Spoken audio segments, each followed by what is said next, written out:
সেরকম একটা সাহস, আস্থা, আত্মবিশ্বাস হয় কিনা, এর প্রতি তোমার আগ্রহ হয় কিনা।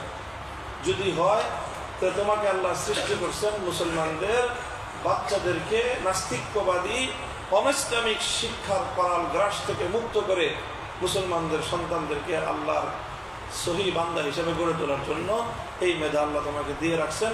কাজে তুমি সেদিকে মনোনিবেশ করো, এটা একটা কাজ।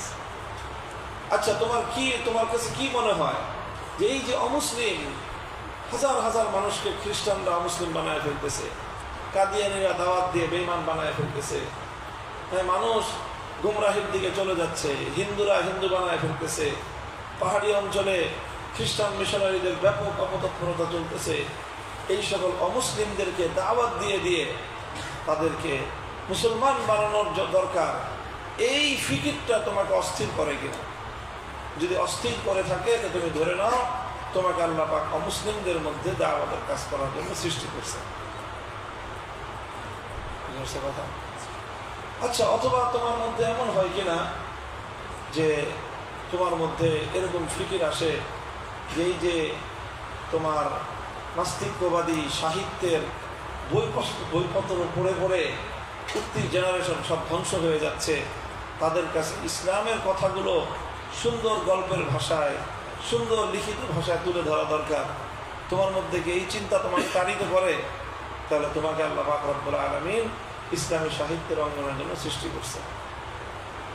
তোমাকে আল্লাহ পাক রব্বুল আলামিন, তোমার মধ্যে কি এমন কোনো মেধা, এমন কোনো আসে যে মানুষগুলোকে যদি সুন্দরভাবে বোঝানো হইতো, সুন্দরভাবে বলা হইতো, তাহলে হাজার হাজার মানুষকে এরকমভাবে বদ্দিনের পথ থেকে দ্বীনের দাওয়াতের দিকে তাদেরকে পরিচালিত করা সম্ভব হইতো।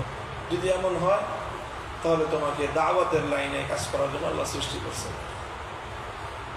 তোমার কি এমন মনে হয় যে এই যে আল্লাহর জমিনে গায়রুল্লাহ বিধান কায়েম করার মাধ্যমে, তাগুতি শাসন ব্যবস্থার মাধ্যমে, খোদাদ্রোহী আইন বাস্তবায়ন করার মাধ্যমে এখানে দ্বীনকে অপমান করা হইতেছে, রাষ্ট্র ব্যবস্থা, রাজনীতিতে ইসলাম বিরোধী কার্যকলাপ পরিচালিত হইতেছে, এগুলো তোমাকে পরেশান করে তোলে?